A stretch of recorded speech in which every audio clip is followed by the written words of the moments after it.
जय Hind 10th class history में chapter पहला चल रहा है। आज हम शुरुआत करते हैं टॉपिक की, the outbreak of the revolution. Revolution की शुरुआत, क्रांति की शुरुआत।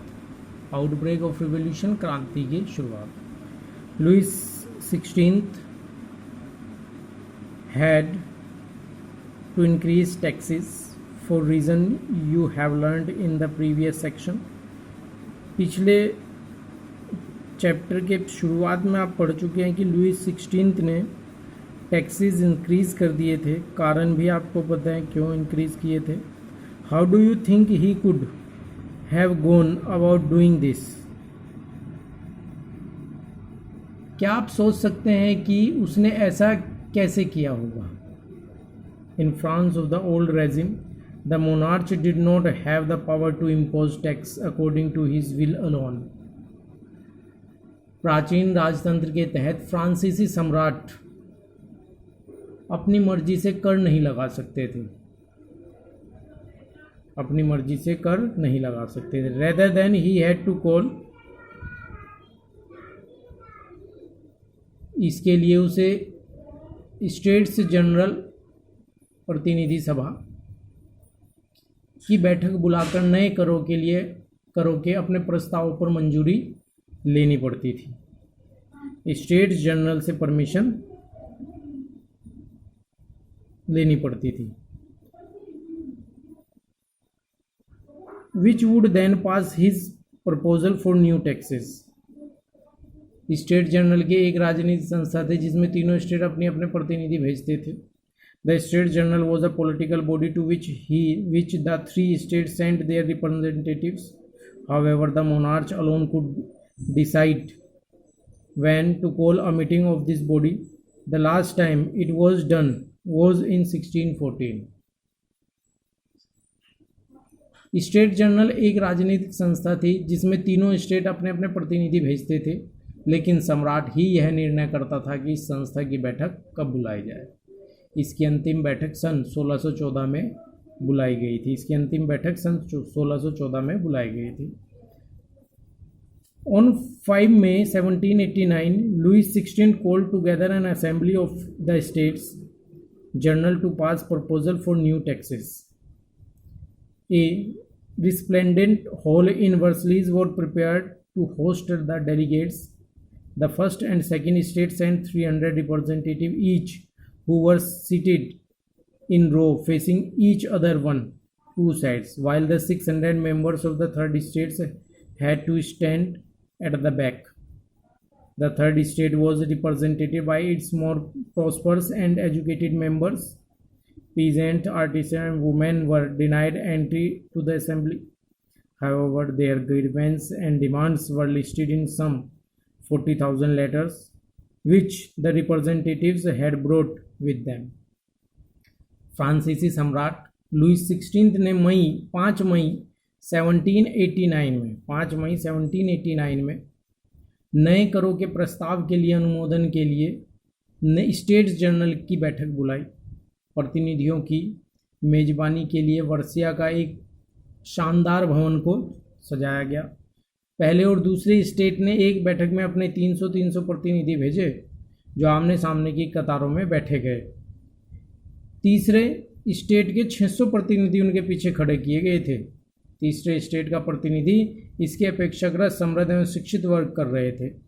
किसानों, औरतों एवं आर्टिशियंस को इसमें एंटर करने की अनुमति नहीं थी। किसानों को, दूसरे वर्ग के इसमें आने की अनुमति नहीं थी। फिर भी लगभग 40,000 पन्नों के माध्यम से उनकी शिकायतें और मांगों की सूची बनाई गई जिसे प्रतिनिधि अपने साथ लेकर आए थे। यानी कि रिप्रेजेंटेटिव्स वो लोग जिनकी शिकायतें थी, पीजेंट्स, आर्टिशियंस, वुमेन्स जिनको असेंबली में अंदर नहीं आने दिया, उनके 40,000 पन्नों की उनकी मांगों की सूची बनाई गई थी। स्टूडेंट्स आगे बढ़ते हैं। Voting in the States General. Students आगे पैराग्राफ में बढ़ते हैं। Voting is the States General in the past had been conducted according to the principle that each state had one vote. This time too, Louis XVI was determined to continue the same practices, but members of the third state demanded that voting now be conducted by the assembly as a whole, where each member would have one vote. This was one of the democratic principles but put forward by the philosophers like Rousseau in his book The Social Contract. When the king rejected this proposal, members of the third states walked out of the assembly in protest. Student, आप देख सकते हैं कि फ्रांसीसी सम्राट Louis 16 ने मई 1789 को नए करों के प्रस्ताव के लिए स्टेट जनरल की बैठक बुलाई। प्रतिनिधियों की मेजबानी के लिए वर्साया का एक आलीशान भवन सजाया गया। पहले और दूसरे प्रतिनिधियों को आमने सामने कतारों में बिठाए गए। तीसरे स्टेट के 600 प्रतिनिधि उनके पीछे खड़े कर दिए गए और तीसरे प्रतिनिधि जिनको आने की स्वीकृति नहीं थी, उनके 40,000 पन्नों के माध्यम से उनकी शिकायतें, मांगों की सूची बनाई गई। आगे बढ़ते हैं। स्टेट जनरलों के नियमों के अनुसार प्रत्येक वर्ग को एक मत देने का अधिकार था। स्टेट जनरल के नियम थे कि प्रत्येक वर्ग को एक मत देने का अधिकार था। इस बार भी लुई 16 इसी प्रथा का पालन करने के लिए दृढ़ प्रतिज्ञ था, परंतु तीसरे वर्ग के प्रतिनिधियों ने मांग रखी कि अब की बार पूरी सभा द्वारा मतदान कराया जाना चाहिए, जिसमें प्रत्येक सदस्य को एक मत देने का अधिकार होगा। यह एक लोकतांत्रिक सिद्धांत था जिसे रूसो ने अपनी पुस्तक द सोशल कॉन्ट्रैक्ट में प्रस्तुत किया था। जब राजा ने इस प्रस्ताव को स्वीकार कर दिया तो तीसरे स्टेट के प्रतिनिधि विरोध करते हुए सभा से वॉकआउट कर गए, सभा से बाहर चले गए। ठीक है स्टूडेंट्स, आगे बढ़ते हैं नेक्स्ट पैराग्राफ की ओर। नेक्स्ट पैराग्राफ में कह रहा है कि the representative of the third states viewed themselves as spokesmen for the whole French nation. On 20 June, they assembled in the hall of an indoor tennis court in the ground of Versailles. They declared themselves a national assembly and swore not to disperse. Still, they hand drafted a constitution for France that would limit the powers of the monarch. They were led by Mirabeau and Abbessia. Mirabeau was born in a noble family but was convinced of the need to do away with the society of federal privilege. He brought out a journal and delivered powerful speech to the crowd's assembly at Versailles. The representative of third states, student, तीसरे state के प्रतिनिधि खुद को संपूर्ण फ्रांसीसी राष्ट्र का एक प्रवक्ता मानते थे। 20 जून को ये प्रतिनिधि वर्सिया के इंडोर टेनिस कोर्ट में जमा हुए। ठीक है स्टूडेंट, ये खुद के रिप्रेजेंटेटिव ऑफ थर्ड स्टेट्स, तीसरे स्टेट के प्रतिनिधि खुद को संपूर्ण फ्रांसीसी राष्ट्र का प्रवक्ता मानते थे। 20 जून को they assembled in the hall of indoor tennis court grounds of Versailles. ये वर्सलीज के वर्साय के इंडोर टेनिस कोर्ट में जमा हुए। उन्होंने अपने आप को नेशनल असेंबली घोषित कर दिया। They declared themselves a national assembly. इन्होंने अपने आप को ही नेशनल असेंबली घोषित कर दिया और शपथ ली कि जब तक सम्राट की शक्तियों को कम करने वाला संविधान तैयार नहीं किया जाएगा। एंड शोर, इन्होंने शपथ ली not to disperse till they had drafted a constitution for France that would limit the powers of the monarch. इन्होंने शपथ ली कि तब तक ये नहीं हटेंगे, नहीं हिलेंगे जब तक कि ये मोनार्च की पावर को ख़त्म करने वाला कॉन्स्टिट्यूशन नहीं लेकर आते। They were led by, उनका नेतृत्व मिराबियो और आबेसिया ने किया। आबेसिया और मिराबियो ने किया। Mirabeau was born in a noble family. Mirabeau का जन्म कुलीन परिवार में हुआ था, लेकिन वह सामंती विशेष अधिकारों वाले समाज को ख़त्म करने की ज़रूरत से सहमत था। वो इस बात से सहमत था कि सोसाइटी से जो फेडरल प्रिविलेजेस हैं, सामंती विशेषाधिकार हैं, उनको समाप्त किया जाए। He brought out a journal and delivered powerful speech to the crowds assembled at Versailles. इसने वर्सलीज में जमा हुए लोगों को एक मजबूत भाषण दिया। उसने जोरदार भाषण दिया, ठीक है।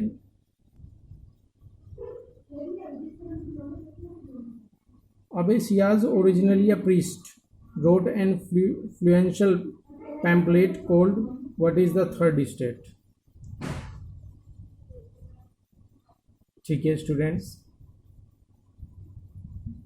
आगे इसमें है कि शीर्षक से जो अबेसिया जो थे वो पादरी था, उसने तीसरा स्टेट क्या है शीर्षक से एक अत्यंत प्रभावशाली प्रचार पुस्तिका पैम्पलेट लिखी। उसने एक पैम्पलेट छापी, इन्फ्लुएंशियल प्रभावशाली पैम्पलेट, उसने प्रभावशाली पैम्पलेट छापी जिसमें थर्ड स्टेट क्या है इसके बारे में बताया गया। आगे बढ़ते हैं। While the National Assembly was busy at Versailles drafting a constitution, the rest of France seethed with turmoil. तीसरे स्टेट के प्रतिनिधि खुद को संपूर्ण फ्रांसीसी राष्ट्र का प्रवक्ता मानते थे, ठीक है। इन्होंने वर्सलीज में अपने आप को नेशनल असेंबली घोषित किया।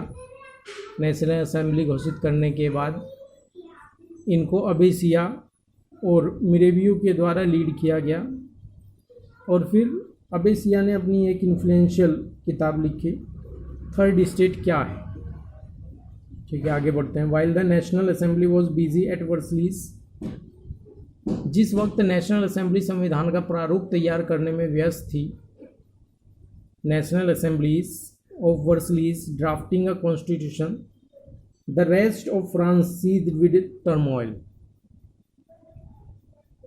पूरा फ्रांस आंदोलित हो रहा था। उस वक्त जब नेशनल असेंबली कॉन्स्टिट्यूशन का प्रारूप तैयार कर रही थी, तब पूरा फ्रांस आंदोलित हो रहा था। टर्मोइल किसको कहेंगे स्टूडेंट्स? टर्मोइल मीन्स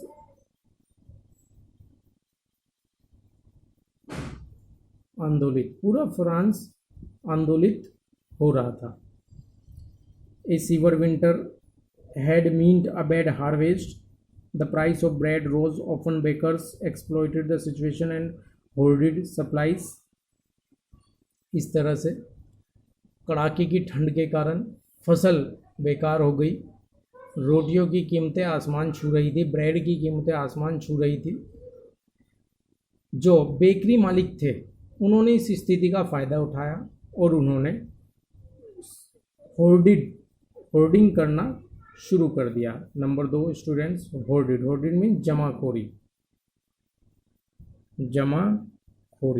इन्होंने जमाखोरी करनी शुरू कर दी, after spending hours in long queues at the bakery, crowds of angry women stormed into the shops.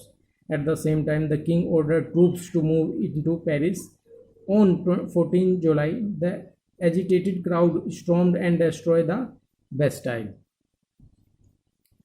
Bakery की दुकानों पर घंटों के इंतजार के बाद गुस्साई औरतों की भीड़ ने दुकान पर धावा बोल दिया। जब बहुत देर तक बेकरी की दुकान पर खड़े रहने के कारण आक्रोशित गुस्साई महिलाओं ने, भीड़ ने दुकान पर हमला बोल दिया। दूसरी तरफ राजा ने सेना को पेरिस में प्रवेश करने का आदेश दे दिया। आक्रोशित भीड़ ने 14 जुलाई को बेस्टाइल पर धावा बोलकर उसे तहस नहस, डेस्ट्रॉयड, नष्ट कर दिया। उसे क्या कर दिया? डेस्ट्रॉय कर दिया। ठीक है स्टूडेंट्स, आगे बढ़ते हैं। नेक्स्ट पैराग्राफ है, in the countryside rumours spread from village to village that the lords of the manor had hired bands of brigands who were on their way to destroy the ripe crops। गांव के इलाकों में गांव तक यह अफवाह फैल गई कि जागीरों के द्वारा, लॉर्ड्स के द्वारा, जागीरों के द्वारा मालिकों ने भाड़े पर लठैत और लुटेरों के गिरोह बुलाए के लिए जो राइप फसलों को तबाह करने राइप क्रॉप्स को डिस्ट्रॉय करने निकल पड़े। कई जिलों में भय से आक्रांत होकर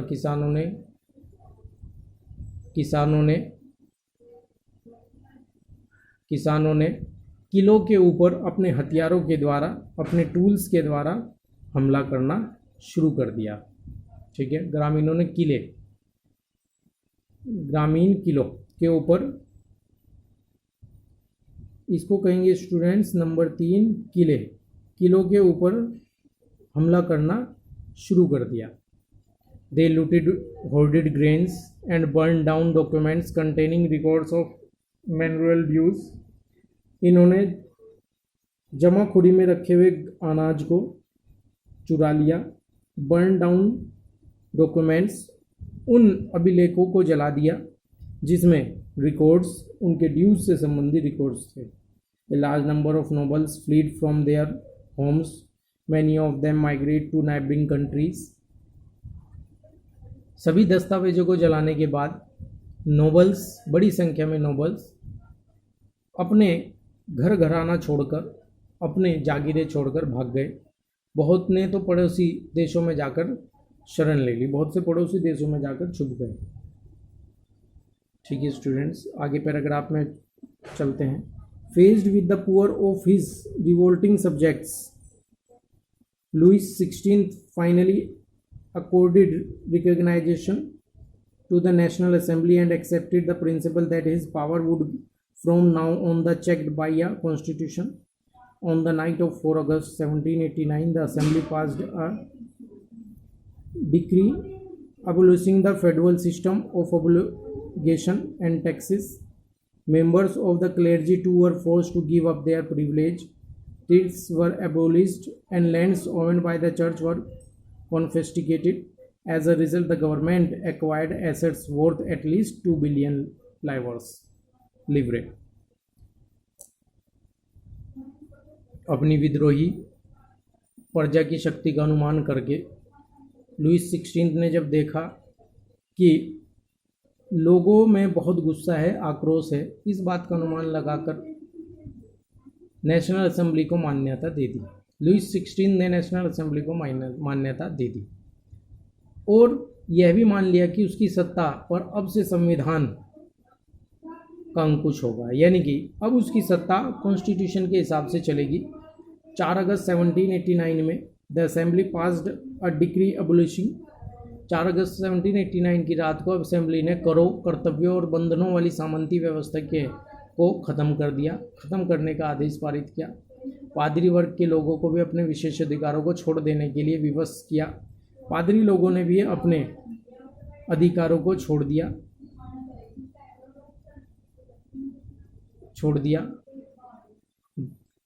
धार्मिक कर समाप्त कर दिए गए और चर्च के स्वामित्व वाली भूमि जब्त कर ली गई। इस प्रकार कम से कम 20 अरब लिवरे की संपत्ति सरकार के हाथ में आ गई। ठीक है स्टूडेंट्स, इस तरह से नेशनल असेंबली को लुईस 16 के द्वारा मंजूरी देनी पड़ी। आगे, France become a constitutional monarch. आगे ये टॉपिक हम पढ़ेंगे, कैसे फ्रांस एक कॉन्स्टिट्यूशनल मोनार्च बना, कैसे एक संवैधानिक राजतंत्र फ्रांस बना। आगे टॉपिक में हम ये देखेंगे। स्टूडेंट्स, टॉपिक बार बार पढ़कर देखने वाला है, आप इसको बार बार पढ़कर देखेंगे तभी आपको ये समझ में आ पाएगा। 1791 के संविधान के अंतर्गत राजनीतिक व्यवस्था के बारे में ये डायग्राम दिया हुआ है। The political system under the constitution of 1791 के कॉन्स्टिट्यूशन की क्या क्या विचारधारा है उसके बारे में ये दिया गया है, बताया गया है। सो स्टूडेंट, आज की जो टॉपिक आपको पढ़ाएं, द आउटब्रेक ऑफ रिवॉल्यूशन की शुरुआत कैसे हुई, नेपोलियन ने किस तरह से राज्य को जीता, फ्रांस का एक्सपेंशन किया और वर्साया की ट्रीटी के बाद किस तरह से दोबारा से वहाँ पे राजतंत्र, बुर्गो फैमिली का वंश दोबारा रिस्टोर्ड हुआ और उसने किस तरह से कानून व्यवस्था को चलाया, किन किन लोगों को राइट्स थे, जो पुराने प्रिविलेजेस थे वे दोबारा से रिस्टोर हुए, यानी कि कंजर्वेटिव्स का शासन दोबारा से वहाँ पर आ गया। ठीक है स्टूडेंट्स, और किस तरह से नेशनलिज्म की शुरुआत हुई और आउटब्रेक ऑफ द रिवॉल्यूशन हुआ। ठीक है student, thank you very much, जय हिंद।